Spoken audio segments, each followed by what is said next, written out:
Consideration की बात करी थी हमने, क्या बताया था कंसीडरेशन के बारे में, क्या बताया था? कंसीडरेशन होता है क्या है? Something in return, quid pro Q.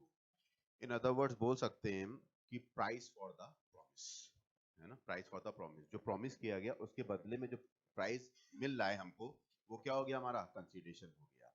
In the eyes of law वो बोलता है कि समथिंग इन रिटर्न, समथिंग मतलब कुछ होना चाहिए, कुछ उसकी वैल्यू होनी चाहिए, लॉ की नजर में उसकी क्या होनी चाहिए? हमारी वैल्यू होनी चाहिए। तो यहाँ पर जो डेफिनेशन बताई गई थी, समथिंग इन रिटर्न की डेफिनेशन यहाँ पे डिफाइन करी गई थी, एक सेकंड,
ठीक है भाई। तो कंसीडरेशन क्या डिफाइन किया गया था हमारा? Quid pro Q, something in return. Consideration होता है हमारा, यानी कि तुम कोई काम कर रहे हो, पार्टी क्या चाहती है? समथिंग, कुछ रिटर्न में चाहती है, तो इसी को क्या बोला जाएगा? कंसीडरेशन बोला जाएगा। कहां तक हमने डिस्कस कर लिया था? हमने डिस्कस कर लिया था यहाँ पे कंसीडरेशन की डेफिनेशन तुमको बता दी थी पिछले सेशन में हमने, ठीक है। यहाँ पे 4 पॉइंट तक हम डिस्कस कर चुके थे कंसीडरेशन। अब आते हैं 5th पॉइंट, कह रहे थे consideration must not be the performance of existing duties. क्या होता क्या है, कुछ पर्सन्स होते हैं उनकी कुछ एग्जिस्टिंग ड्यूटीज होती है, ठीक है। अब तुम मेरे पास आए पढ़ने के लिए, क्या मेरा काम पढ़ाना है खाली, या तुमको पास भी कराने का वो है कि तुमको ऐसा पढ़ाया जाए कि तुम क्या हो? पास हो जाओ, यही तो है ना? तो ये मेरी एग्जिस्टिंग ड्यूटीज है।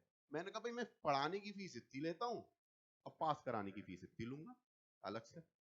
नहीं मैं सीधी बात ये है कि जब मैं फीस ले रहा हूं तो वो मेरी एग्जिस्टिंग ड्यूटीज हो गई। क्या करना? उस तुमको पास भी कराना। क्या कराना? तुमको पास कराना, वो मेरी जिम्मेदारी है।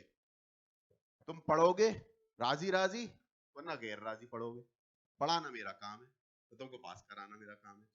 तो यहां पर सीधी बात अगर मैं बोलूं कि हम वकील के पास जाते हैं, वकील के पास क्यों जाते हैं? केस हारने के लिए, जीतने के लिए। हम क्या कहते हैं वकील से? वकील के पास गए, वो कहता मेरी फीस इतनी है, ठीक है फीस तुम्हारी इतनी है, लेकिन जो फीस है क्या वो केस जितवाएगा?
कंसीडरेशन जो होगा वो एग्जिस्टिंग ड्यूटीज के लिए नहीं होता। मैं बता रहा था तुमको कि एक सॉलिसिटर के पास तुम गए, वकील के पास तुम गए, तो तुम क्यों जाते हैं? हम वकील के पास केस जीतने के लिए जाते हैं। अगर वो हमसे ये कहने लगे केस लड़ूंगा तो इतने पैसे लूंगा, जिताऊंगा तो इतने पैसे लूंगा, एक्स्ट्रा कंसीडरेशन मांगता है, तो वहां पर हम बाउंड नहीं है उसको क्या करने के लिए, एक्स्ट्रा पे करने के लिए। इसी तरीके से जब हम किसी ऑफिसर्स के पास जाते हैं तो वो बाउंड है क्या करने के लिए, हमारा काम करने के लिए, क्योंकि वो उसकी ड्यूटी है ना, ड्यूटी है। अगर तुम जाते हो कहीं पे वो तुमसे अलग से पैसे मांगता है तो तुम बाउंड नहीं हो क्या करने के लिए, पे करने के लिए।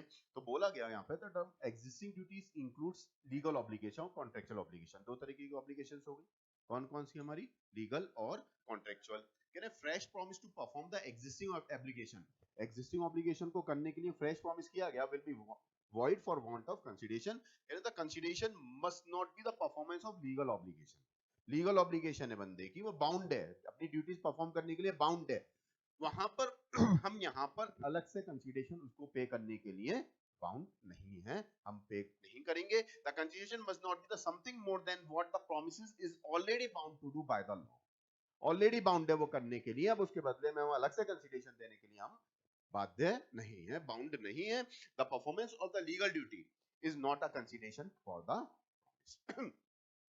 एग्जाम्पल देखो, a promise to pay 500 to be a police officer for investigating a crime which be was already bound to investigate by the law। उसकी जिम्मेदारी है पहले से। तो यहाँ पर a promise to pay the amount is without valid consideration as b is already under the legal obligation to investigate the crime। Already उसके ऊपर फाउंडेशन है कि वो क्या करेगा, अपनी ड्यूटी निभाएगा। हम उसके बदले में अगर हम उसको कुछ देना चाहते हैं तो वो हम बाउंड नहीं है क्या करने के लिए, देने। The consideration must not be the performance of the contractual obligation। अब हमारे तुम्हारे बीच में कॉन्ट्रैक्ट हुआ है, ये कॉन्ट्रैक्चुअल ऑब्लिगेशंस है, हम तुमको पढ़ाएगा भी और पास भी कराएगा, तो एक कॉन्ट्रैक्चुअल ऑब्लिगेशंस है, तो मैं बाउंड हूं। अब क्या हुआ, बच्चा एक बार फेल हो गया, अगली बार मेरे पास आता है कहता मुझे पढ़ना है, मैं कहूंगा फिर फीस चाहिए मेरे को, नहीं मैं दोबारा फीस नहीं लेता, मैं सिंगल टाइम पेमेंट लेता हूं, जब तक बच्चा पास नहीं होगा वो मेरी जिम्मेदारी है पास कराना उसे, ठीक है। तो यहाँ पर the performance of contractual obligation is not a consideration for the promise। कह रहे A engage B an advocate is a certain should be accepted वकालतनामा for A to act for him on receiving usual fee। कह रहे A promise to pay certain sum of money as a special reward, अगर decided हो जाएगी उसके favour में तो यहाँ पे जो स्पेशल रिवॉर्ड है वो क्या हमारा void है for the want of the consideration। जो वो पेमेंट कर रहा है उसके बदले में उसको कुछ नहीं मिल रहा, क्योंकि वो तो कॉन्ट्रेक्चुअल ऑब्लिगेशन है। वकील के पास जाओगे तो वकील केस जितवाने की है उसकी, वो तुमको जितवाएगा, ये नहीं है कि जितवाने के लिए वो तुमसे अलग से कोई कंसिडरेशन मांग रहा है। तो यहाँ पर वो already bound to render the best services as an advocate, best service देगा, बाउंड है वो तुमको बेस्ट सर्विस प्रोवाइड करने के लिए। Legal rules regarding the consideration need not to be advocate. जरूरी नहीं है कि कंसिडरेशन कैसा होना चाहिए, एडवोकेट होना चाहिए, मतलब इक्वल टू द वैल्यू होना चाहिए, ये जरूरी नहीं है। अगर कंसेंट फ्री है, कंसेंट कैसी है, फ्री, तो बंदा लेस कंसिडरेशन में भी चीजों को एक्सेप्ट कर सकता है। अगर लेकिन उसके लिए कंडीशन क्या है कि कंसेंट कैसी होनी चाहिए, फ्री होनी चाहिए। अगर कंसेंट फ्री नहीं है तो बंदा क्या कर सकता है, बाउंड कर सकता है दूसरी पार्टी को क्या करने के लिए, कॉन्ट्रैक्ट को वॉइड करा सकता है वो।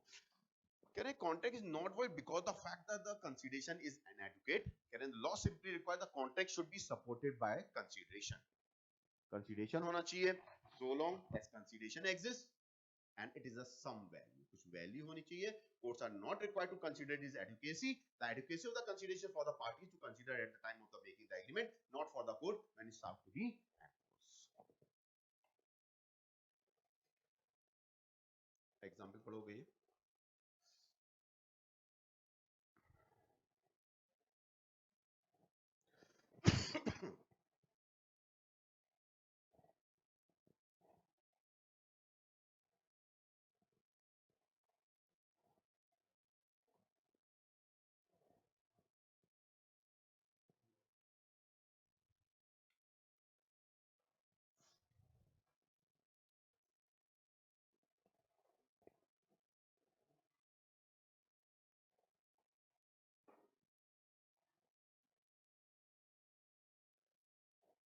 पढ़ लिया? ठीक है, दोनों पढ़ लिए example.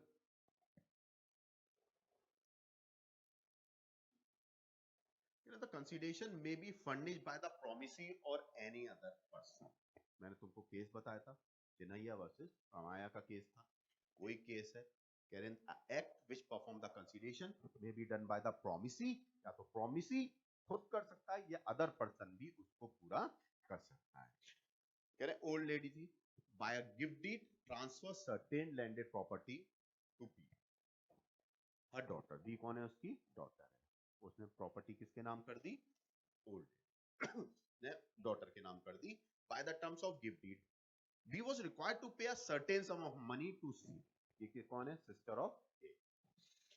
Annually on the same day B executed इकरारनामा, एग्रीमेंट कर लिया in favour of C, promises to pay the stipulated amount. Later on B refused to pay the amount to C, and the plea that I refused to pay the amount to C, no consideration had moved from C to B. C से B के पास कोई भी consideration नहीं आया, इस उस पे उसने नहीं पे किया अमाउंट। तो यहाँ पर C ने केस किया B के ऊपर to recover the amount। तो यहाँ पर it was held that C is entitled, C के पास राइट है कि वो क्या कर सकती है? रिकवर कर सकती है, क्योंकि जो कंसिडरेशन था जो ओल्ड लेडी ने दिया इज अ वैलिड कंसिडरेशन। ठीक है, पढ़ लो एक बार इसे।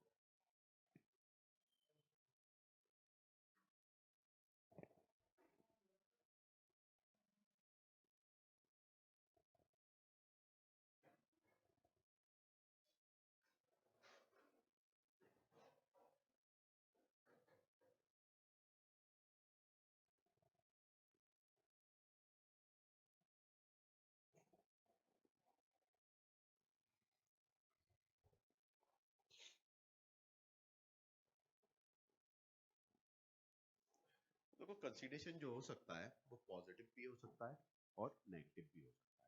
पॉजिटिव कंसिडरेशन क्या होता है? किसी काम को करने के लिए। नेगेटिव कंसिडरेशन क्या होता है? किसी काम से रोकने के लिए। हमने रोकने के लिए कंसिडरेशन दिया, तो वो दोनों कंसिडरेशन कैसे हमारे वैलिड माने जाएंगे? यहाँ पे बोल रहे हैं this means that a person that the consideration may be a promise to do something or not to do something.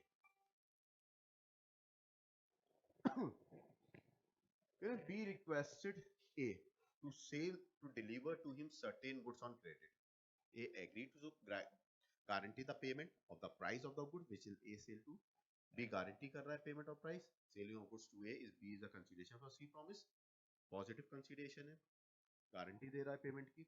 पढ़ लो इस एग्जांपल को जल्दी से।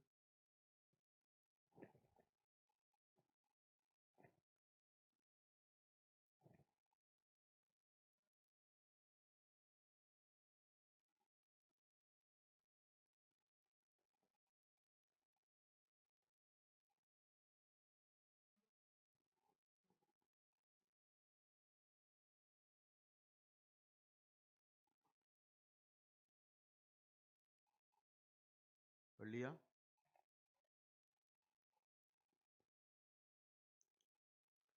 नेक्स्ट वाला पढ़ लो।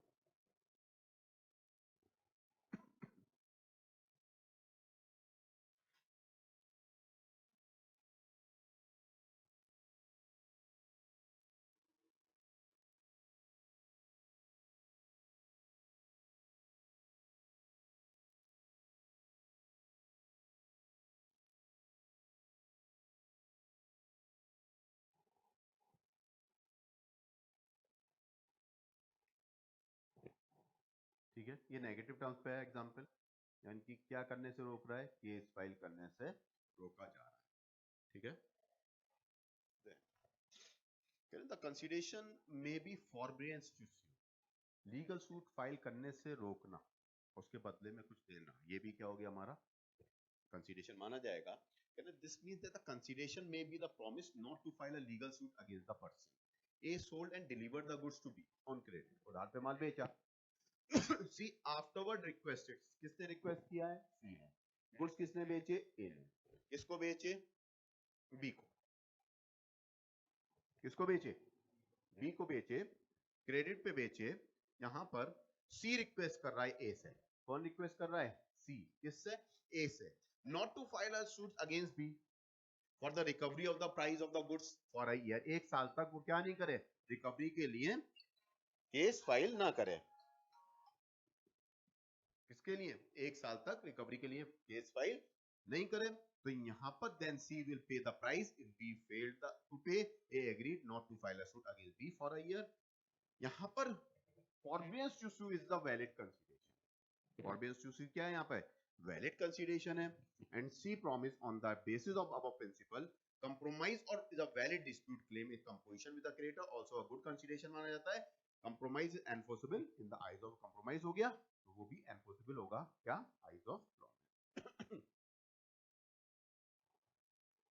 कंसीडरेशन कैसा हो सकता है? पास्ट, प्रेजेंट और फ्यूचर हो सकता है। When the present promise is based on the consideration already take place before the date of promise, ये क्या कहलाएगा हमारा? कंसीडरेशन कहलाएगा। एग्जाम्पल पढ़ लेंगे।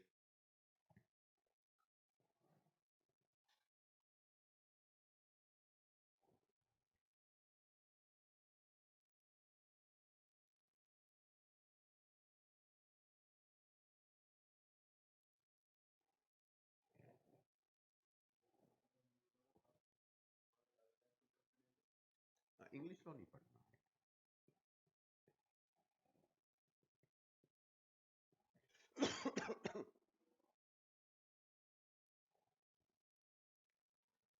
प्रेजेंट कंसीडरेशन है when the promisor receive the consideration simultaneously with the promise.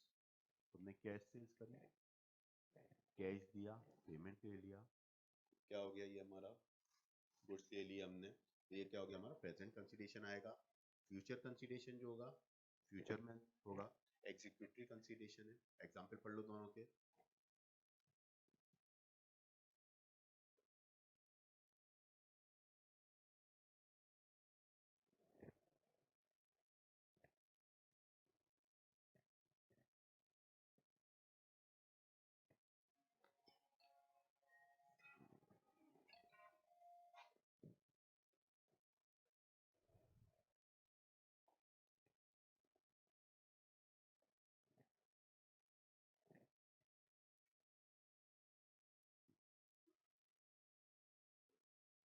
ठीक है, देखो legality of agreement without consideration है।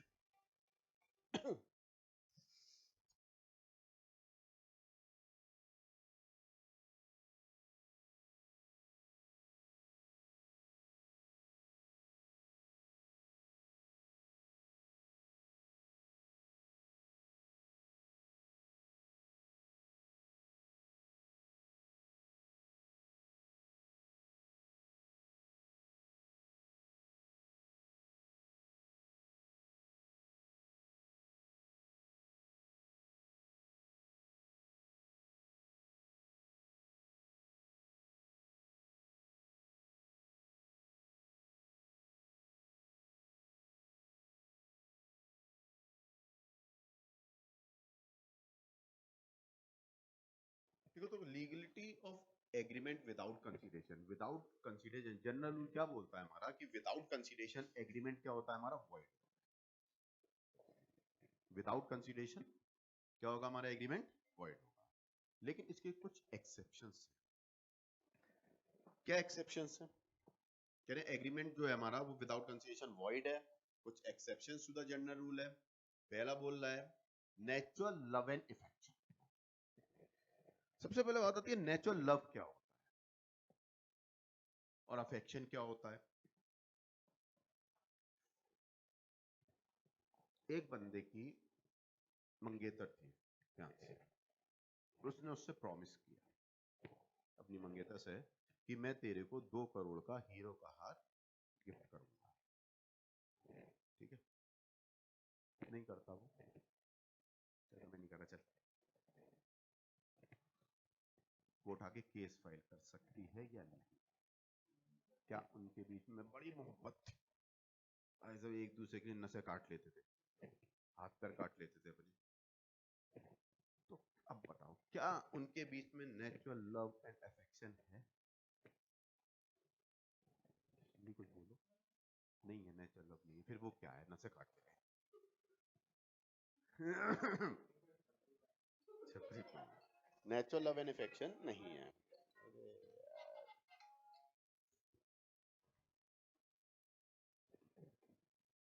Natural love and affection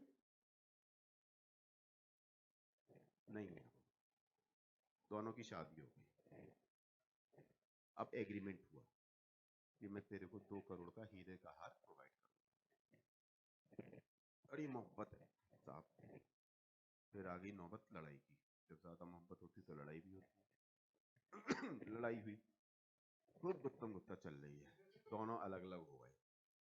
2 crore का प्रॉमिस किया था हीरे का हार देने का, तो अब बताओ क्या वो बाउंड है?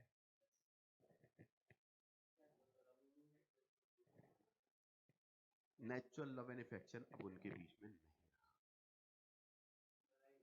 लड़ाई हो गई, लड़ाई हो गई, नेचुरल लव एंड अफेक्शन दोनों एक दूसरे के जानी दुश्मन बैठ गए, अब एक दूसरे का गला काटने तक की नौबत आ गई। तो ये नेचुरल लव एंड अफेक्शन नहीं है ना। नेचुरल लव एंड अफेक्शन किन सिचुएशन में होगा? जहां पर खून के रिश्ते होते हैं, एक तो नेचुरल लव एंड अफेक्शन ही हो गया। जहां पर एक वैलिड है रिश्ता है, वो नेचुरल लव एंड अफेक्शन की डेफिनेशन में आएगा। लव होना चाहिए, लव होना चाहिए, क्यों क्या होना चाहिए? लव होना चाहिए। अगर लव नहीं है, नेचुरल लव नहीं है, तो वहां पर एग्रीमेंट विदाउट कंसीडरेशन वैलिड नहीं होगा। सीधी बात ये आती है, कहते हैं ना भाई कि जो बड़े जी जान से कि गिफ्ट मिल रहे हैं जब तक ठीक है, गिफ्ट मिलना बंद तो बंद, ये नेचुरल लव नहीं है, ये क्या ही है, डकैती है दूसरे की जेब पे। तो यहाँ पर सीधी बात क्या आती है, नेचुरल लव एंड अफेक्शन होना चाहिए, where agreement is express in writing and, और एग्रीमेंट कैसा होना चाहिए? रिटन में होना चाहिए, और कैसा होना चाहिए? रजिस्टर्ड होना चाहिए। For the time being law in force, for the registration और document is made in account of the natural love and affection between the parties standing in near relation to each other. क्या होना चाहिए? Near relation होना चाहिए उनके बीच में। It is the enforceable even if there is no consideration. खत्म, natural love नहीं है। लड़ाई होगी, लड़ाई का मतलब नेचुरल लव थोड़ा ना रहा। नेचुरल लव एंड अफेक्शन क्या होता है? नेचुरल लव एंड अफेक्शन का मतलब क्या है कि वो एक दूसरे पे जान छिड़कते हो, मतलब इफेक्ट पड़ता हो। अब वो मर रहा है, खून सफेद है दोनों का, कोई मतलब ही नहीं है, तो मर जाएगा तब जाएंगे, कहां जा देने, तो वो नेचुरल लव नहीं होता। कह रहे the following condition must satisfy, agreement must be in written and registered होना चाहिए, नेचुरल लव एंड अफेक्शन होना चाहिए, between the parties are in near relation to each other, इनके बीच में नियर रिलेशनशिप होना चाहिए। A, for natural love and affection, promised to give his son 1,000. He put his promise to be in writing and registered. It's a valid contract. बिल्कुल, written में होना, registered होना जरूरी है। रिटन में होना और क्या होना? रजिस्टर्ड होना जरूरी है। अगर रिटन में नहीं है और रजिस्टर्ड नहीं है, तो वहां पर तुम एनफोर्सेबिलिटी अराइज नहीं कर सकते। एग्रीमेंट रजिस्टर्ड कराने पड़ते हैं, गिफ्ट है, गिफ्ट को रजिस्टर्ड कराना पड़ता है। तुमने अपनी प्रॉपर्टी मोहब्बत में मुझे देती सारी, मेरे नाम करवा दी, अब मैं प्रूफ कैसे करूंगा मेरे तुम्हारे बीच में मोहब्बत है? तो तुम क्या करोगे, मेरे नाम पे रजिस्ट्री कराओगे गिफ्ट की, हिबेनामा जो होता है उसको रजिस्टर्ड करा दिया। नेचुरल लव और लव, लव कुछ नहीं, नेचुरल लव ही होता है ना। लव कुछ नहीं, लव तो पढ़ने आता था वो बच्चा था बेचारा। तो नेचुरल लव क्या होता है? नेचुरल लव किसको बोलते हैं? हस्बैंड और वाइफ है, जब इनकी शादी हो जाती है वो एक दूसरे को नहीं जानते, तो उनके बीच में नेचुरल लव होता है। It is a natural love. Love marriage हुई है, वो जो शादी से पहले जो लव था वो ओरिजिनल नहीं था, वो अट्रैक्शन कहलाता है। वो ये केवल अट्रैक्शन कहलाता है। जहां तक वो तुम्हारी जरूरतों को पूरा कर रहा है वो तुम खुश हो, जहां उसने तुम्हारी जरूरतों को पूरा बंद कर दिया तुम खुश नहीं हो। तुमने कहा मुझे आईफोन चाहिए, उसने दे दिया उठा के तुम्हें, तुम खुश। और जब मना कर देगा तो जूता जली पड़ी है, तय घुसे तय लाते हैं। तो वो नेचुरल लव नहीं होता। इंसान जो है एक मोबाइल के चक्कर में होते ही ये सब चीजें नहीं। खुशी से क्यों करोगे? खुशी से किसी और से कर लो ना, खुशी से ही करोगे तुम शादी।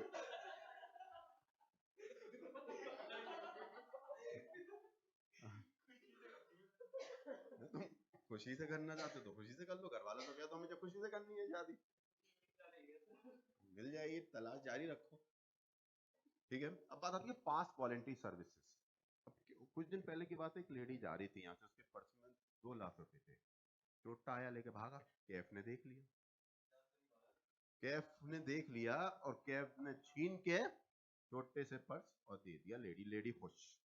लेडी कहती है बेटा तू मेरे घर पे आना, रिटर्न में लिख के दिया उसे, फौरन हाथ के एग्रीमेंट बनाया कि मैं तेरे को 50,000 रुपए दूंगी। पास वॉलंटरी सर्विसेज। इसने तो अपना काम कर दिया, उसने रिटर्न में एक एग्रीमेंट कर लिया, उसने कह रहे हैं a promise to pay the past binding even though it is without consider, the condition must be the services should be rendered voluntary, voluntary करी थी इसने services, and the services should be done for the promiser। किसकी व्यवस्था होना चाहिए? promiser की promise। A found B cycle and gave to him, उसने कहा 100 रुपए दूंगा अपनी मर्जी से। टाइम बार डेप्थ। टाइम बार डेप्थ क्या होता है? ऐसा डेप्थ जिसको 3 साल गुजर चुके ड्यू डेट से। क्या बोला मैंने? According to the limitation act. एक लिमिटेशन एक्ट है, उसमें होता क्या है कि टाइम पीरियड बता रखा है कि तुम कितने दिन के अंदर अंदर केस फाइल कर सकते हो। तो टाइम बार डेप्थ का जो टाइम पीरियड बता रखा है वो 3 साल बता रखा है। ड्यू डेट से तुमने आज मुझे लोन दिया, मैंने तुमसे 10 लाख रुपए उधार लिए, लाओ पहले दोस्तों को कर्जा निला रहे हो बैठ के, 10 लाख रुपए मैंने तुमसे लोन लिया, मैंने कहा 4 महीने बाद मैं तुमको लौटा दूंगा। 4 महीने ड्यू डेट आएगी, 4 महीना ड्यू डेट आएगी। अब उस ड्यू डेट से तुम मेरे पास आते हो क्या? तो पैसा दे दो। हाँ दे दूंगा। 3 साल गुजार दिए मैंने, तो अब मेरे ऊपर केस फाइल नहीं कर सकते। तुम्हारे पास राइट है पैसा वसूल करने का, लेकिन क्या नहीं कर सकते? केस फाइल नहीं कर सकते। मैंने तुमसे कहा चलो ठीक है मैं तुम्हें इतना पैसा उसमें से दे दूंगा, और रिटर्न में मैंने तुमसे कह दिया कि मैं तुम्हें उसमें से इतना पैसा लौटा दूंगा। अब मैं बाउंड हूं क्या करने के लिए? तुमको पैसा लौटाने के लिए। तो टाइम बार डेप्थ कौन सा? जिसका ड्यू डेट से कितना टाइम गुजर चुका हो? 3 साल गुजर चुके हो, वो कहलाता है कौन सा डेप्थ? Time barred depth. कह रहे हैं promise to pay a time barred डेप्थ and possible is such promise written and duly signed. कह रहे हैं for following condition satisfy for the application of this section, promise to pay definite and express होना चाहिए। The promise must be in writing, the promise must be signed by the promiser और his authorized agent करेगा। कह रहे the debt must be time barred। कैसा होना चाहिए हमारा? टाइम बार्ड होना चाहिए। The limitation period for the recovery of debt must have expired। ठीक है,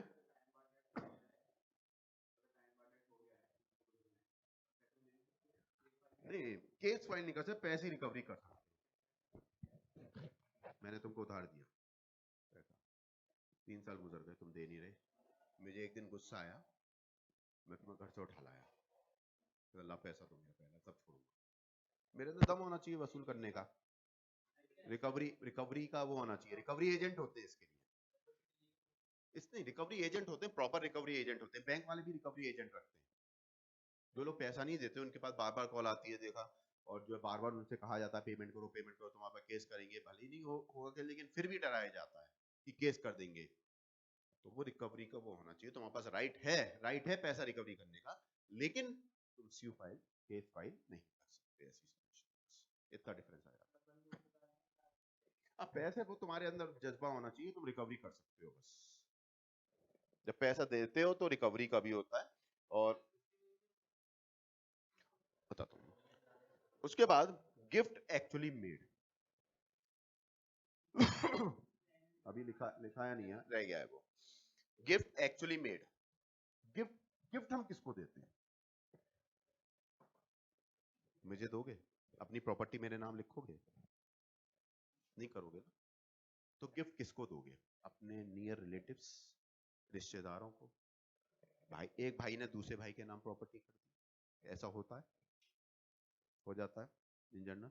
तो ये गिफ्ट एक्चुअली मेड होना चाहिए। तो गिफ्ट एक्चुअली जब होता है तो हम उसके लिए कंसिडरेशन नहीं होता, कंसिडरेशन नहीं माना जाता। And the creation of agency, agency relationship, principal और एजेंट का रिलेशनशिप बनाने के लिए किसी जरूरत नहीं होती, हमारी कंसिडरेशन की रिक्वायरमेंट नहीं होती है।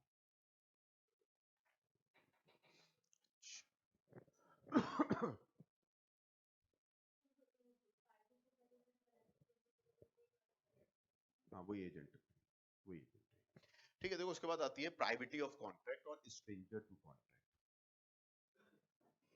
ए और बी के बीच में कॉन्ट्रैक्ट हुआ, किसके बीच में कॉन्ट्रैक्ट हुआ? ए और बी के बीच में कॉन्ट्रैक्ट हुआ, तो ए और बी आपस में एनफोर्सिबिलिटी अराइज कर सकते हैं, एक दूसरे के ऊपर एनफोर्सिबल कर सकते हैं। हो सकता है, नहीं हो सकता एनफोर्सिबल? ऐसा नहीं है कि तुम सी के ऊपर केस कर रहे हो, ऐसा हो सकता है? नहीं हो सकता। तो यहाँ पे इसको बोलते हैं प्राइवेटी ऑफ कॉन्ट्रैक्ट। क्या बोलते हैं? Stranger to the contract. क्या बोलते हैं इसको? स्ट्रेंजर टू द कॉन्ट्रैक्ट या प्राइवेटी ऑफ द कॉन्ट्रैक्ट। कहना था privity of the contract means stranger to the contract. Doctrine of privity, a person who is not a party, जो पार्टी नहीं है कॉन्ट्रैक्ट की, can not sue for carrying out the promise made by the party to the contract. A contract can not be enforced by the person who is not a party. जो party नहीं है वो case file नहीं कर सकता। In general rule ये बोलता है कि स्ट्रेंजर एनफोर्सेबल नहीं कर सकता कॉन्ट्रैक्ट को। कौन नहीं कर सकता? स्ट्रेंजर क्या नहीं कर सकता? कॉन्ट्रैक्ट को एनफोर्सेबल नहीं कर सकता। जनरल रूल है ये। इसके कुछ एक्सेप्शंस हैं, जैसे एग्जांपल है ये हमारा Dunlop and company, tyre company. यहां पर एक टायर कंपनी थी, जनरल बता रहा हूं, उसने अपने डीलर से ये कहा कि तुम्हें एक सर्टेन प्राइस से कम पे नहीं बेचना है। कौन थी? Tyre company.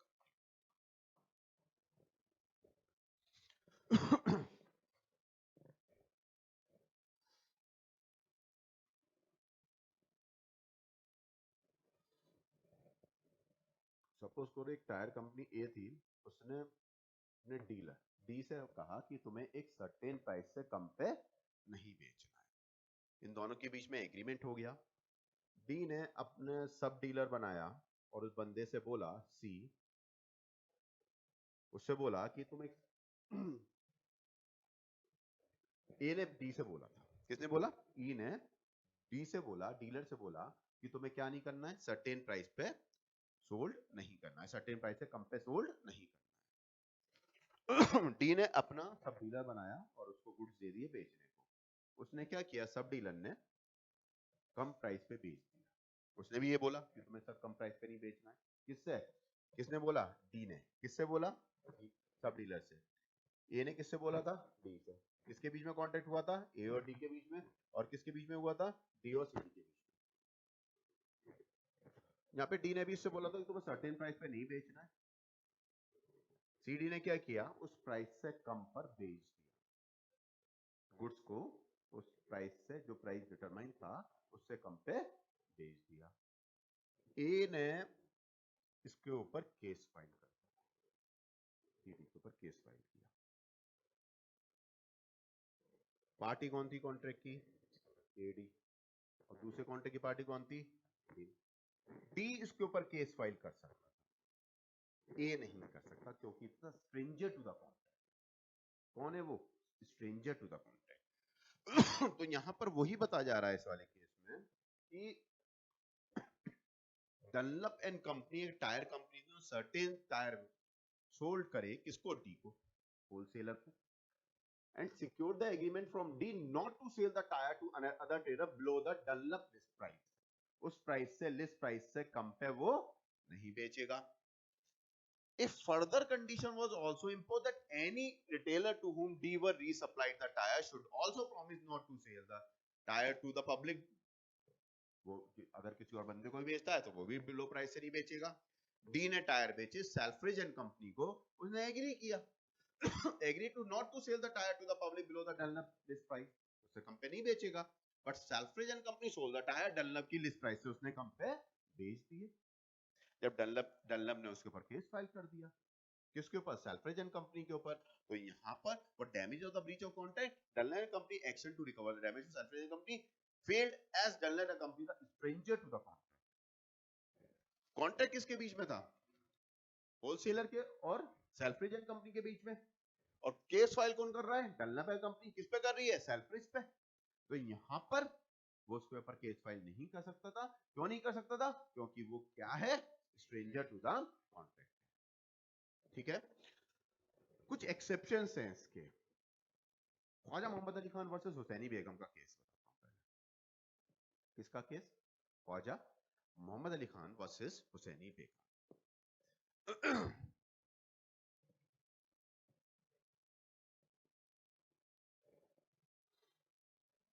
तो ख्वाजा मोहम्मद अली खान वर्सेस हुसैनी बेगम का केस है। ए का माइनर सन था। किसका माइनर सन था? ए का। बी की माइनर डॉटर थी।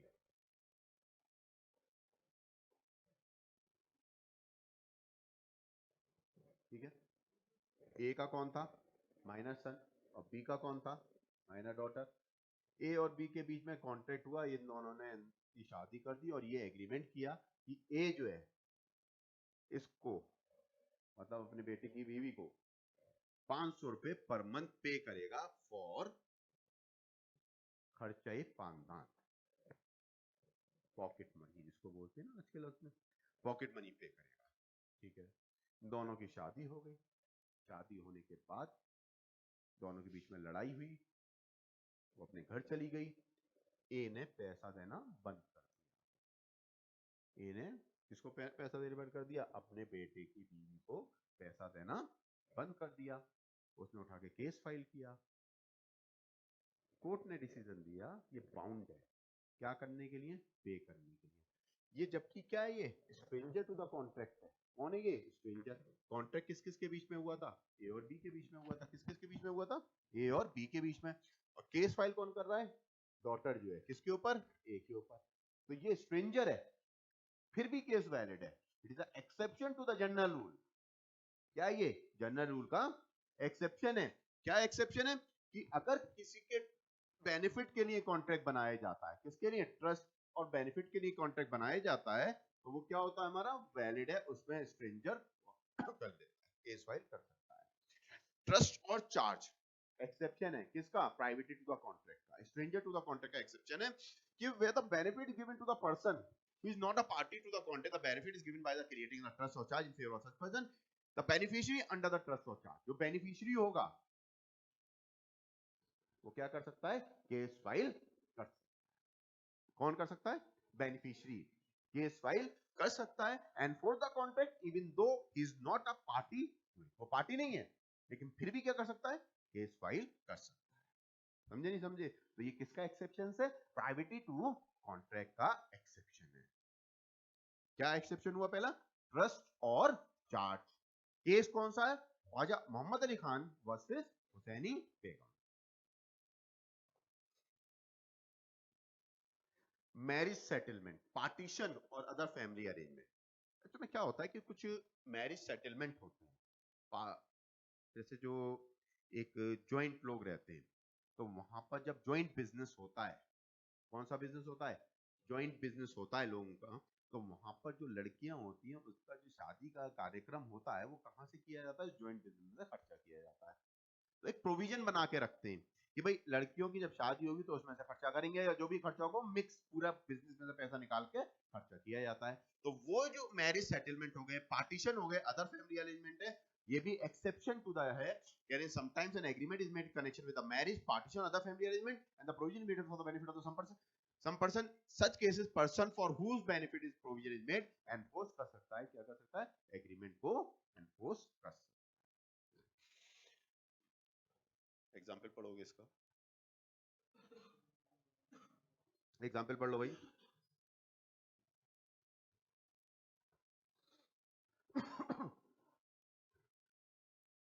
फैमिली सेटलमेंट है।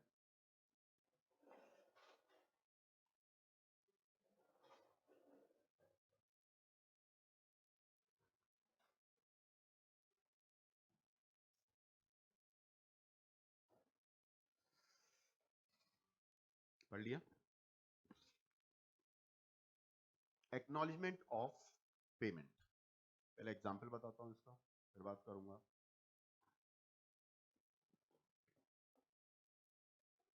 ए का एक घर था,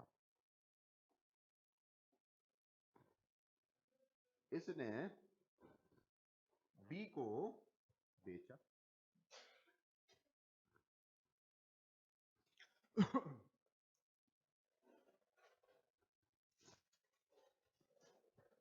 किसने बेचा? ए ने। घर बेचा किसको? बी को। कितने का बेचा? 50 लाख का बेचा। और क्या कहा कि 30 लाख मुझे दे देना। कितने मुझे दे देना?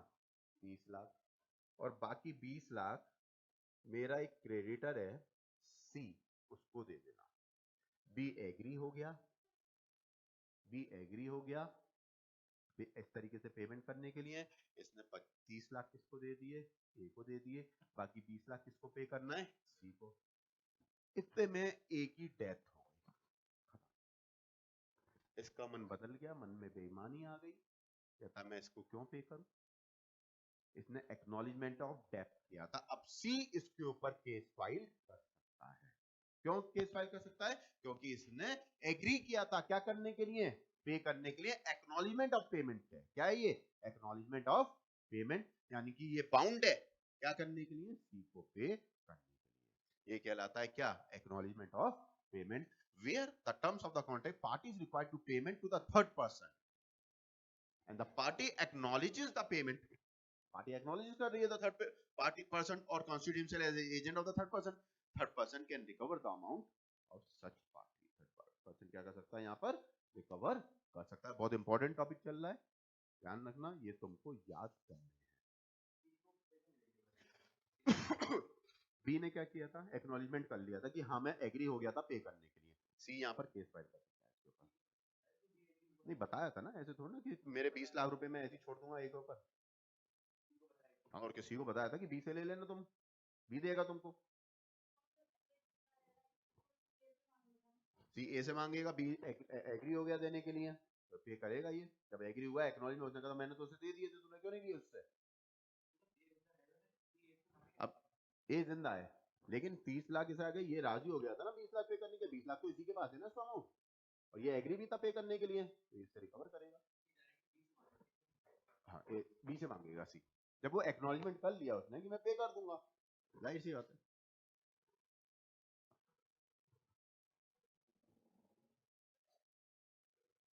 एक एग्जांपल पढ़ लो इंग्लिश में थोड़ा सा।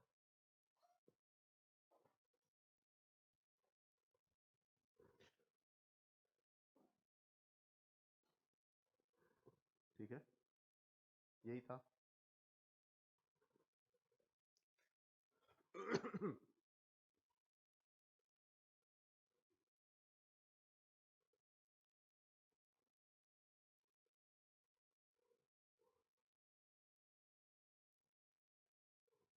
तो एग्रीमेंट रिलेटिंग टू लैंड है। In certain cases the owner of the land is entitled to certain rights. कुछ राइट्स होते हैं owner के, कुछ ऑब्लिगेशंस होती हैं created by the agreement affecting the land. Person purchase कर रहा है लैंड को with notice of the rights and obligations of the owner, bound by those right and obligation although he was not a party. वो bound होगा agreement के लिए। जैसे मैं तुमको लीज पे चल रहा है मामला, हमने क्या कर रखा है, किसी को लीज पे दे रखी है जमीन। अब वो लीज पे जो जमीन दे रखी है हमने बेच दी दूसरे बंदे को।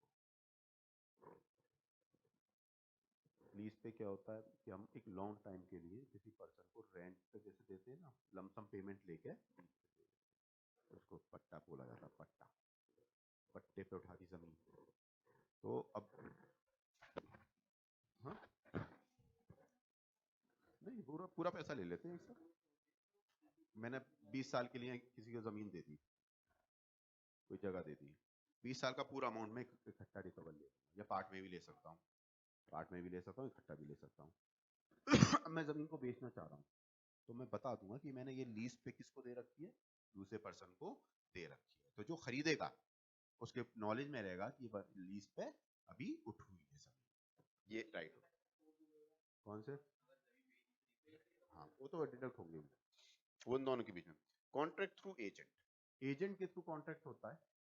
एजेंट और प्रिंसिपल के बीच का रिलेशनशिप होता है। एजेंट ने कोई कॉन्ट्रैक्ट किया, जब एजेंट ने कोई कॉन्ट्रैक्ट किया तो किसको बाउंड करके आएगा? प्रिंसिपल को बाउंड करेगा।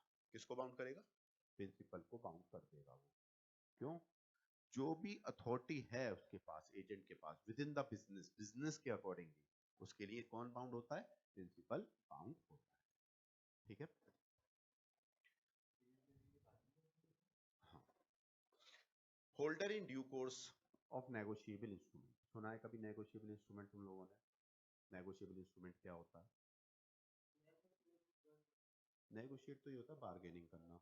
Negotiable instrument is a transferable instrument, cheque, bill of exchange, है ना, प्रॉमिसरी नोट।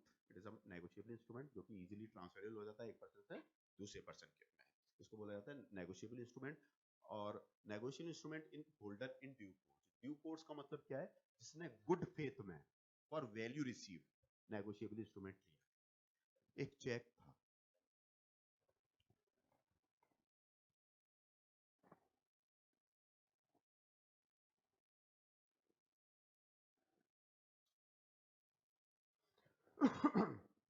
एक्स के पास एक चेक रखा था। कौन रखा था भाई? चेक। वाई इसके घर से चोरी करके ले आया वो चेक। 10 लाख का चेक था, चुरा लाया, और ऊपर भरा नहीं था, सेल्फ है क्या है, इसने क्या किया, ये चेक किसको दे दिया? जेड को दे दिया। जेड ने गुड फेथ में फॉर वैल्यू रिसीव ले लिया वो चेक। जेड ने क्या किया? गुड फेथ में और फॉर वैल्यू रिसीव चेक ले लिया।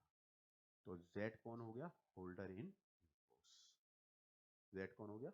Holder in due course. जिसके पास नेगोशिएबल इंस्ट्रूमेंट और वैल्यू रिसीव आता है एंड गुड फेथ में लिया गया है और बोनाफाइडली लिया जाता है, तो उसको बोलते हैं कौन? Holder in due course.